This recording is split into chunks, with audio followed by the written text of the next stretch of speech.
Hi, this is Rodrigo Flamenco from Frame Freak Studio, and this is the Creative Hustler Show. Today, I have a special invited here.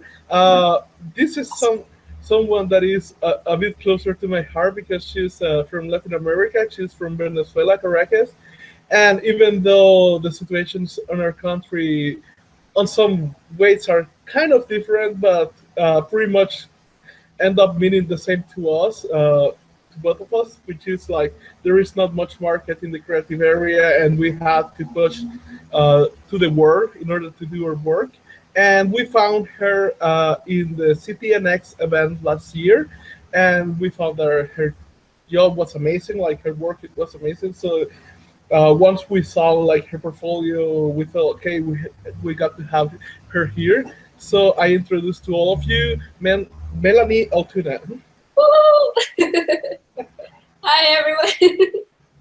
So Melanie pretty much is working right now for an education portal online, doing illustration for them, and she also has a shop in Etsy where she sells her art, and which I really recommend that you go check her out at you can see her Instagram at Mel Art. Welcome. Thank you, Rodrigo.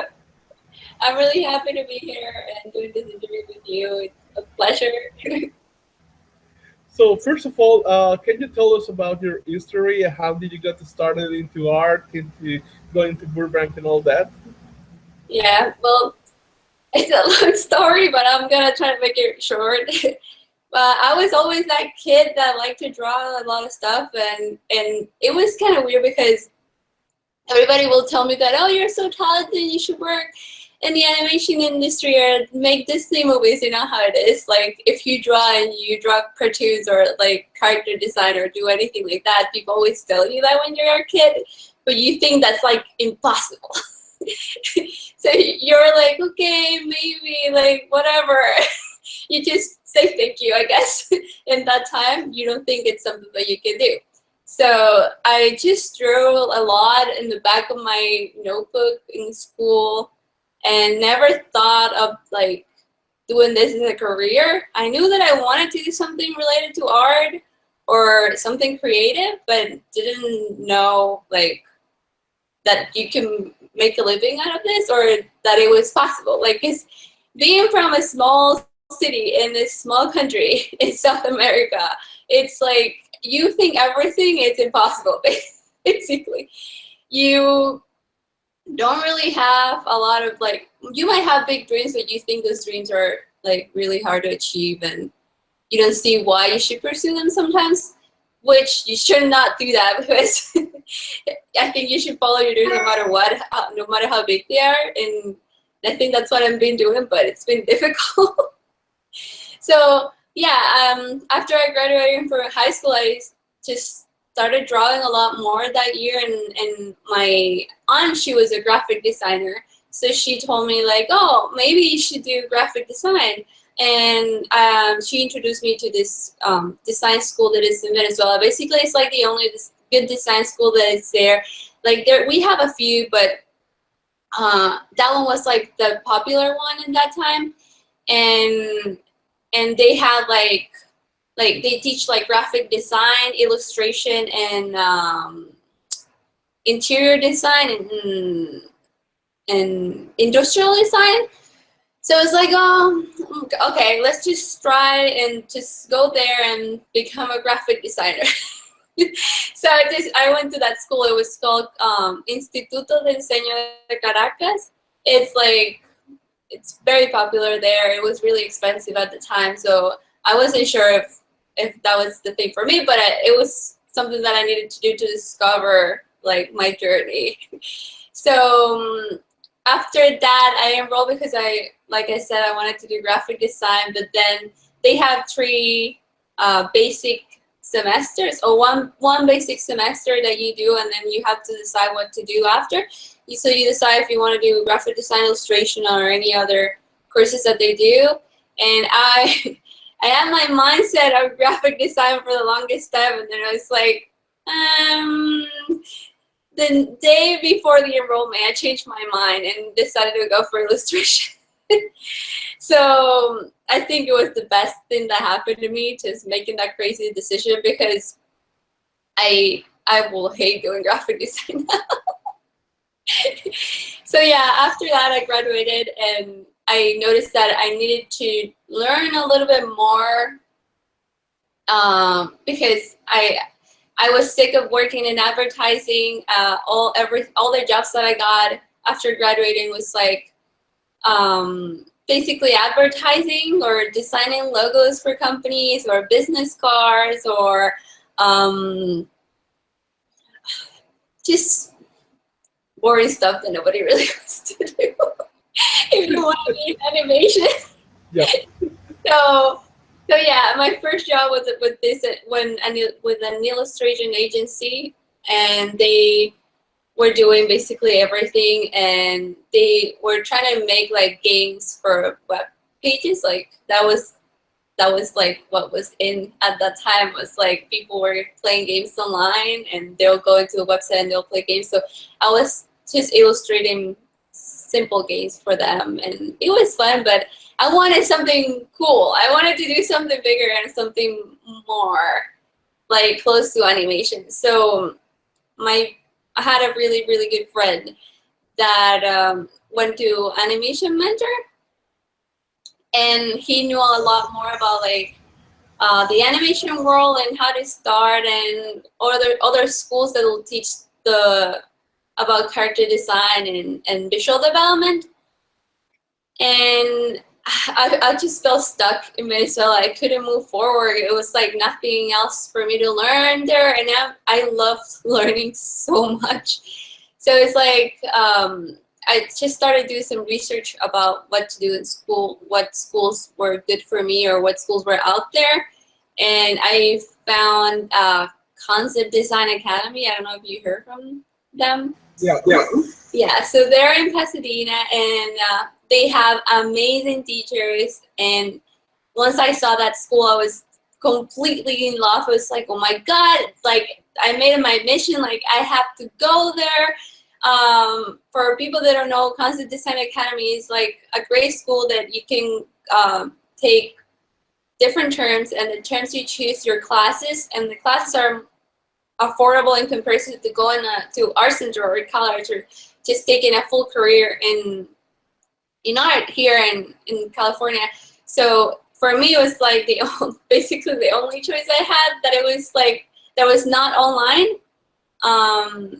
because that was the only one that I could afford, and my family could afford, because we didn't have a lot of money for me to go to art center or CalArts, and it was okay, because actually in Concept Design Academy they have the same teachers that you get in these schools, and they're just amazing, and it's more private because there are less students. So I talked to my mother, and she thought that I was crazy in the beginning. She was like, oh my God, are you sure you want to move to California all by yourself? And I didn't know English very well. I knew how to speak English, but like I was not good at it. I still suck at it. But I was even worse at that time. I was 22 years old, and I remember like I just didn't care. It's just like, oh my God, I have to do this. I just have to do this. So I enrolled in the school. I was so nervous. I enrolled in the school, and my mom got me a ticket to LA, and she wanted to come with me. So we found this house on Craigslist. It was like a room for rent on Craigslist, and really close to the school. So we took that. We enrolled in the school, and my mom just took me there. And it was 6 months, and it was like seriously the best 6 months of my entire life. I was drawing all day for 6 months. I filled up like 3 sketchbooks in 6 months. It was so much drawing, and I didn't know anything about the animation industry at that time. I was like, I had no idea, and it was just amazing. And that's how I started just learning and keep doing that. So after that 6 months, I had to go back to Venezuela, and I just felt really sad and miserable, and everything was going really bad in the country. So I just felt really stuck. So I decided to go back again to CDA the next summer and did another term there. I think I took 4 classes. And after those 6 months, I had to go back to Venezuela again. And oh my God, that third time, the second time I had to go back, it was like even worse. And it was hard for me to find jobs like in Venezuela doing what I wanted. So I started doing like a lot of like products with my illustrations. Like I did, how do you call these cojines? Like the like fish pillows, like pillows, yeah, like little pillows for your couch, yeah, with illustrations. And I did mugs and like I painted pots, like plant pots with art, and I sold all of this stuff on like fairs and I don't know, everywhere in the city, so I could make money to come back to school here. And yeah, after that I decided, like, I sold all my stuff and decided to move here because the country was really in a really bad place and I was stuck in my career. So it was really hard for me to move here. Like, I moved with my boyfriend, and in the beginning it was tough, like, because I couldn't find a job, and it was just me doing freelance, like small things here and there for a few years, and we got it a little tough.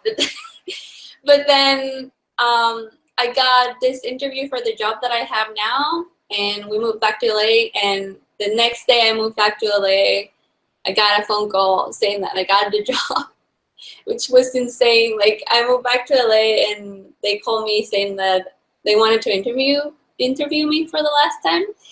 And that day I went to the interview and they told me, you got the job. And it was really nice. It was like a relief. And I've been there for like, I don't know, like 8 months, 9 months, something like that. Yeah, with ABC Mouse, like on the publishing team. Awesome. So I have something similar happening to me because pretty much I went to CTNX last year, and we were about, the original plan was to go just there for 1 week, and then after that we come back to El Salvador, and then I just had this curiosity because I had this plan to go to Europe, and found out the tickets were like really cheaper from Los Angeles to Sweden. And it was like just $200. And when I saw the price, because from El Salvador going to Europe, it was like $2,000. It's like $200. Bye. And pretty much I just bought it there without thinking too much. And everybody was the same, like, you're crazy, like, what are you doing? Like, do you have like family members there? And, nope. No. Like, do you have many people who know you there? Nope. Like, nothing at all. Yeah. And where are you going to live? Probably an Airbnb. And I just made the jump, and everybody was, even I had some friends who went to the United States and who had family there, and even they found it like hard. And they were seeing me like, you're crazy, like, you're jumping to another country that you don't even speak the language, because like in Sweden they speak Swedish. Then I went to Poland and they speak Polak or something like that. Then to Bulgaria and they speak Bulgarian, and I don't know how to speak anything like that. Pretty much, luckily for me, I moved thanks to the internet again. Just moved within like entrepreneurship events and things like that, and everybody there spoke English, so that was good. But on your experience over there, how do you think?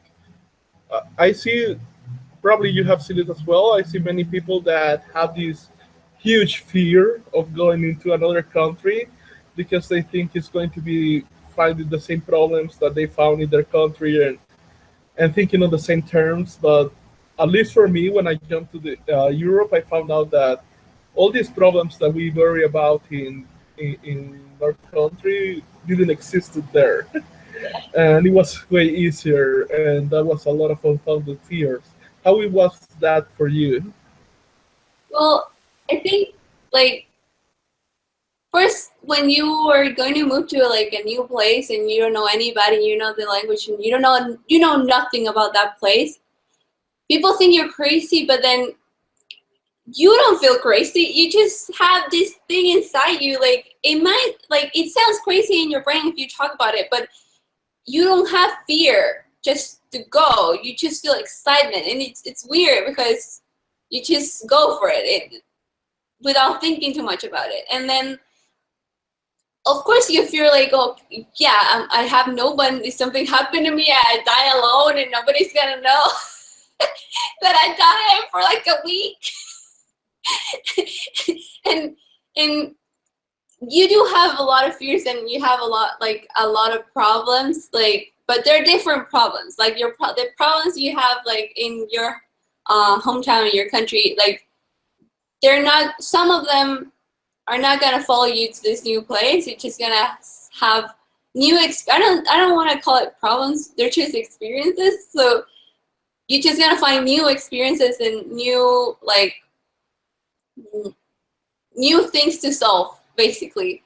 And I don't regret it. Like and I think it's just a great experience that everybody should do. Like if you have the chances to go out and learn something in a new place, you should go for it, because it's the best thing you can do with your life instead of being stuck in the same place forever. Definitely. Also, there is this thing that I have seen in many artists in Latin America, where at least since I joined to many groups in Facebook, where there is a lot of good artists, talented artists, and I see this complaint a lot, which is like they don't receive support in their country, and we had the same thing. And pretty much that's why we do things in English. That's why we went outside in other countries to look for opportunities. But the thing, guys, was that we found it. Like, for example, if you see on interviews, like there are many people out there who I didn't thought they were going to say yes, but I sent the email anyway, and they say yes. And there were like these big people, and for me, it's now crazy that people are focusing on people who don't support them in their country, when there is like these huge people out there who can actually support you, and why not focus on them? Uh, have you found something similar in your experience as well? And if so, what would be your advice to these people who are like really sad because nobody's supporting them? Well, I think when you were, I felt like that when I was like in Venezuela. I always felt like that. I still feel like a little bit like like like it's hard to find support from people in your country, but we have to understand, like, this is something like fairly new to our countries, and there's not a lot of it, and a lot of people don't understand what it is that we do. So we have to create our own support system for us and for other artists. And I think that's the best way to go. Like, even though we have like the internet and we can get support from like other people on other places, like you have with your going to CTN and meeting all these amazing people around and having all these amazing artists in doing the interviews with you guys. I think it is important that we create like also groups for our countries to have artists, to have a space for artists to feel supported, like to have a space for new artists and the artists that we have now to feel good about what they're doing and to feel like they are part of something and they're not just alone by themselves. I think that's important. And we have to create our own support system in our own countries. So we make this group bigger, because I feel like a lot of people are doing this and they feel that they're alone. Because I felt alone. Like when I started, I felt like there was nobody else that was like doing the same thing that I was doing and having the same journey that I was having, and there was a lot of people that had the same journey, or there was a lot of people that had the same dream, which is didn't have that space to connect. Like here, the difference that I see here is that there's like a lot of people like having all these groups like Women in Animation and like CTNX and like all these events that basically unite people that work in the same field. And I think we should have that, and we don't have that in Venezuela at least, and we should start creating those things. For like, it's gonna be hard because for us it's not important right now to have those things because we have other things that we need to figure out first. But eventually, once those things are solved and the country will do better, I will be glad and more than happy to like support the people that wants to do this thing from Venezuela and from other countries in Latin America too. Yeah, actually, we do have kind of the same, again, different type of problems, but it creates kind of the same difficulties for us. Right now, El Salvador, accordingly to the press and many other things, like is in peace. But if you see like documentaries of our country, you will see like it's not in peace, like not at all, and there is a lot of problems there. And of course, I think that creates some environment where people will say like, okay, there are bigger problems to fix right now than some drawings like art or things, but on some way, like I have seen through Europe, that even in their hardest moments, and they have passed through really hard moments as well, like really horrible wars and things like that. And even in those moments, there were artists, and the art was important, even to rebel to the same, like to make awareness of the problems that were happening in those countries. Uh, I saw, like, for example, you have this illustration in Instagram where it says resistance, and it's like the shield. So, and that received a lot of love. I see there. So on using art in order to bring awareness, how would you do that thing, or how would you approach it? Whoa, well, for me, it's hard to do political artwork because it's something that I talk about in my normal life. I talk a lot about it, and then I use my Instagram account just to like release some stress. So I focus on like more happy subjects and stuff. But with everything that's been going on in my country these past 3 months or 2 months, it's been really hard for me not to talk about it everywhere and not just to be supportive and create some art for them to feel that they're not alone and they have like everyone that left, we're still with them, and we still need to fight together. So that's why I did that. There's this group of kids, basically. I don't know if you heard that. This group of kids, they basically put themselves in front of the protest. So when the guards come and shoot the gas at the people, they are like a shield of protection for everybody else. And it's just heartbreaking because these are like 16-year-old kids and 17-year-old kids that will risk their life for everybody else. So I had the need, like, I don't know, that day I feel the need that of drawing them, like it's so sorry. It's just hard for me to talk about. Like these kids are basically heroes. Like when I thought of drawing them, I just think of them as like, I don't know, Marvel heroes, DC heroes, but in real life, you know? So like I thought of them as like, wow, when everything gets better and we succeed in our fight, like I really hope that these kids like have some I don't know, at least like comic book or something that will talk about them, or a book that will talk about them, something that will stay in time so they can be remembered and thank them in a way for all the struggles and all the things they've been doing for everybody else. And that's why I wanted to draw like one of them, and my plan is to keep drawing them. and making people aware about them, because these kids are awesome. And it sucks because they've been getting killed every day. Like every day one of them falls, and it's just really sad. So that's why I did that illustration, and to bring also some hope, and like to tell them that we have to keep fighting for what we want, and we're all together on this. I think you should be doing that comic, like on the side project, because the way you explain it and the passion that you put behind those words, I think you will be like the right person to do at least like a personal comic and be publishing it online. I don't do comics, so that's my thing. I don't know. I'm not an expert doing comics, so I will definitely work on doing that, but I'll need some help from other artists.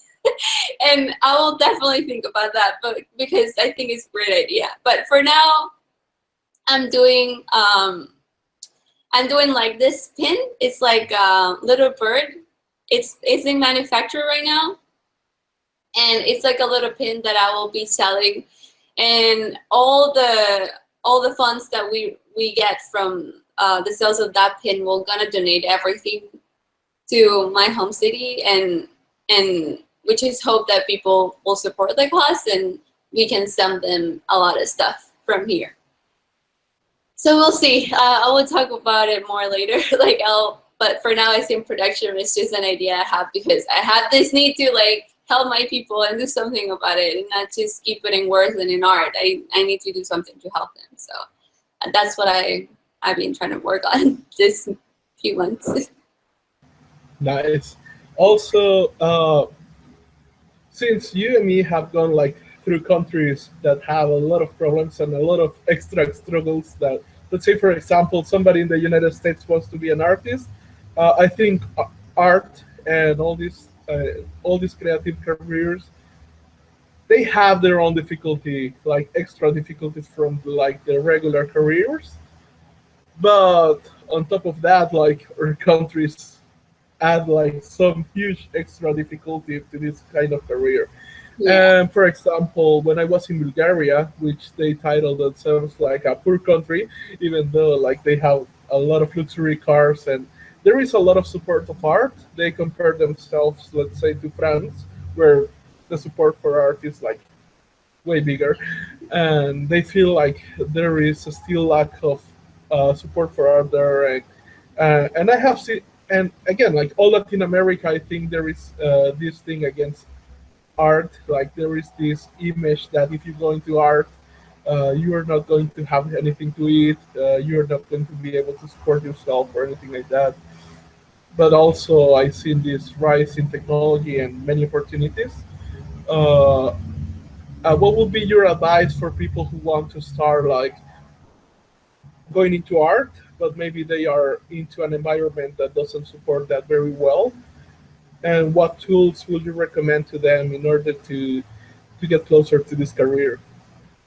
Well, like you said, like it's like artists from here, they have their own struggle, and I'm not saying that for them it's easier, because it's not. It's just like when you're from like one of these countries, you have like another level that you need to, like another like step that you need to move forward to go into the journey that they have. And for everybody, it's different. Like for me, it's been so different from everybody else. So what I don't know, let me think about it. What I can tell them is like the tools that I can use is the internet, basically. I think like if you're starting into this career and you live in one of these countries that you don't feel like they have a lot of animation in them, and there's not a lot for you to do them, like they should create their own environment. Like don't feel scared, don't feel shy, like work really hard, draw a lot, and put your work out there. Even though your level, if you don't think your level is still really up there yet, it doesn't matter. Just put your work out there online, and eventually you will create like a platform for yourself and from others in your space or in your city to grow. And that way you will find more people that do the same thing in your city. Like for example, like I have met so many people from my country that were doing the same thing that I was doing, and at that time I didn't know.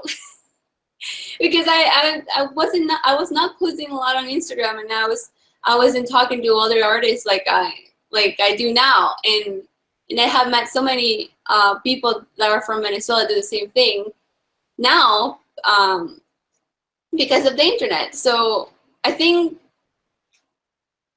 they should not feel that they have to move to LA, or they should not feel they have to move to like another country that have like a bigger chance to like working in the studio, because the internet is an amazing tool. Basically, you can learn, like you can take classes from a lot of awesome schools there.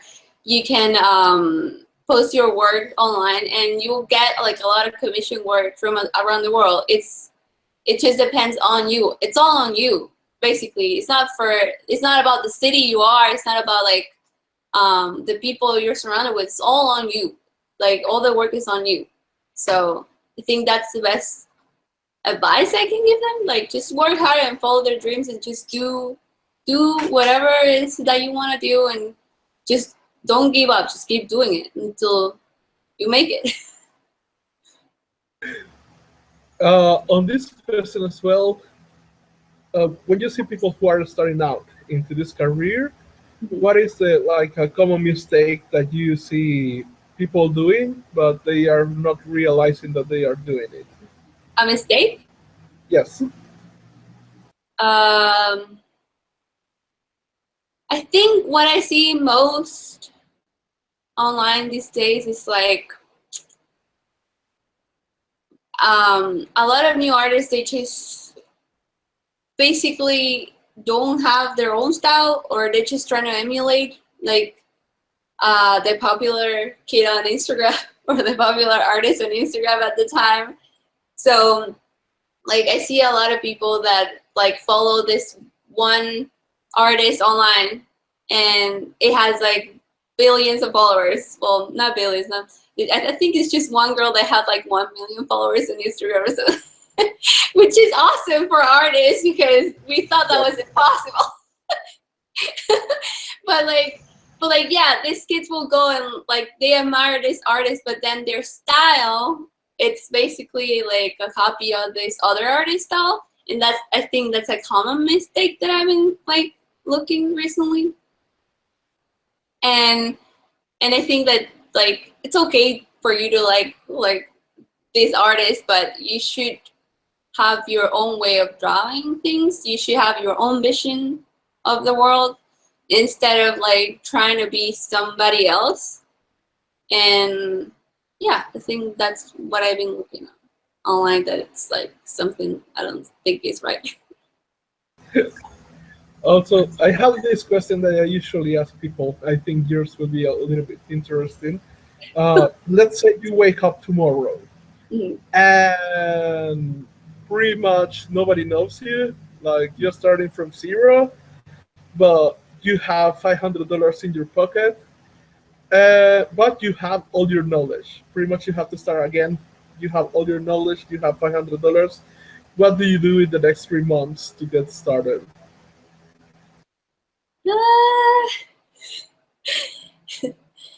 Well, I think I have lived through that. That's why I think it would be interesting. So basically what I did when that happened was that I would just take that money and basically save it all and try to spend as little as I can, because you never know what's gonna happen. So I just save it as much as I can, and I will start doing cheap art like I did. Like I'll just do art and sell it and just save that money and make your $500 grow little by little by making art. And then you'll get more commissions and more commissions and more commissions. And because of all those commissions, you'll get more people to know your work, and then you'll be somebody within time, and you'll have more money. So I think that's the best way to go. if you're no one, you have your knowledge, and you don't have money.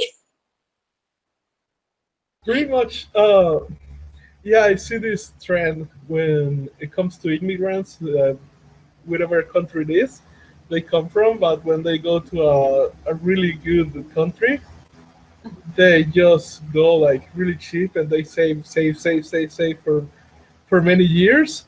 And after like, let's say 7 or 10 years, and they have a lot of save, they go in attack mode and start investing or buying businesses or things like that. So Yeah. it's really similar to that. Yeah. Also, is there anything that we haven't touched that you would like to talk about, or an advice that we haven't talked about that you would like to give? Um, I think we have talked about pretty much everything that I wanted to mention about, like, for kids that wanted to pursue this career that are not from these main cities.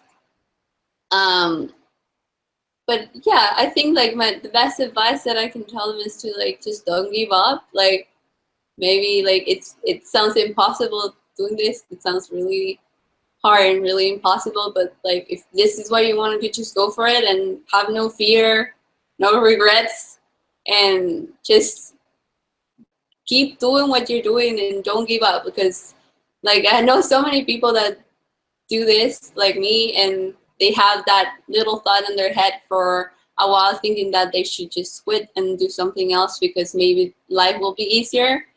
But imagine how miserable you'll feel like doing something else that you don't love as much as you love doing this. So just keep doing it and keep trying until something good comes your way. That's it. Nice. Actually, something that I recommend to people, like for example, in my country, call centers are like a huge thing, and I really hate them because that was my first job, and I went through that. But at the same time, that made me realize that it was a really great lesson to work first in something that you truly hate from the deep bottom of your heart. So when you do something that you really love, you really appreciate it way more. Yeah, exactly.